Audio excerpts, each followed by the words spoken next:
કેશોદના Mangrol road ઉપર 3 રહેણાંક મકાનમાં તસ્કરોએ કર્યો હાથફેરો।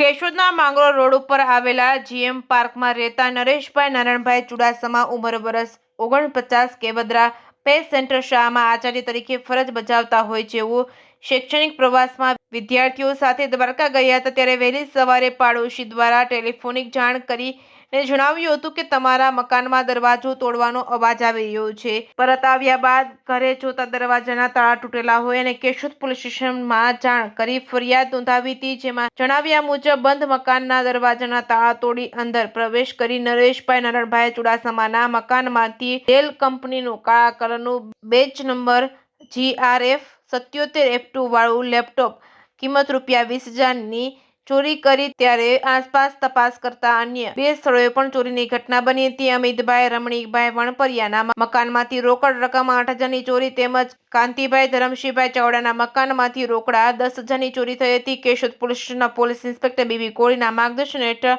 પોલીસ સ્ટેશનના પોલીસ સબ ઇન્સ્પેક્ટર JH કછોટને તપાસ સોંપવામાં આવતા બનાવ બન્યાના સમય દરમિયાનના આસપાસના સીસીટીવી ફૂટેજ તપાસવામાં આવતા 2 મોટરસાયકલ પર 4 અજાણ્યા શખ્સો નજરે પડેલા હતા અને કેશોદ પોલીસ સ્ટેશનમાં 4 અજાણ્યા ઈસમો વિરુદ્ધ ગુનો નોંધી આગળની તપાસ હાથ ધરવામાં આવી હતી। કેશોદ પોલીસ દ્વારા સીસીટીવી ફૂટેજના આધારે હાથફેરો કરનાર અજાણ્યા ઈસમોની ઓળખ કરવાની કામગીરી હાથ ધરી છે। કેશોદ પોલીસ દ્વારા ટેકનોલોજીનો ઉપયોગ કરી તસ્કરોને ઝડપી લેવા ચક્રો ગતિમાન કરવામાં આવ્યા છે। Reporting by Raju Pandya, Keshod.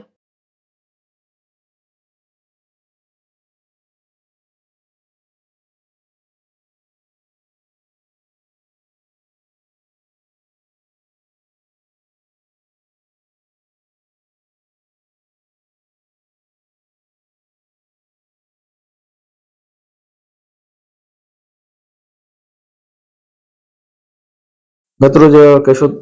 Police સ્ટેશનના કેશોદ શહેર વિસ્તારમાં ચોરીનો બનાવ બનેલો છે,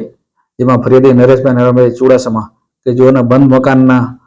ઘરમાં તાળા તોડી પ્રવેશ કરીને 20,000નું લેપટોપ ચોરી ગયેલ છે, તેમજ નજીકમાં જ સાહેબ અમિતભાઈ રમણીકભાઈ વણપરિયા તેમજ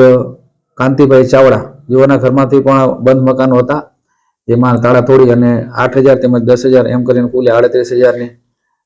રકમની ચોરી થયેલાનો બનાવ બનતા ફરિયાદી નરેશભાઈને ફરિયાદના આધારે કેશોદ પોલીસ સ્ટેશને ગુનો દાખલ કરી આગળની તપાસ હાથ ધરી છે। તપાસ દરમિયાન આજુબાજુના સીસીટીવી કેમેરા જોતા 4 અજાણ્યા ઇસમો જે 2 મોટરસાયકલમાંથી પસાર થયેલા જણાય છે, જે વિરુદ્ધ ગુનો દાખલ કરી કેશોદ પોલીસ સ્ટેશને આગળની તપાસ હાથ ધરી છે। અને મારી કેશોદ શહેરની જનતાને એક અપીલ છે કે જ્યારે પણ આપ બહાર જાઓ અથવા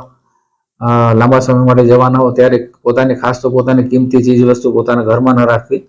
તેમજ પોલીસને પણ જાણ કરવી જેથી પોલીસ એ વિસ્તારમાં પણ પેટ્રોલિંગ ફરી શકે।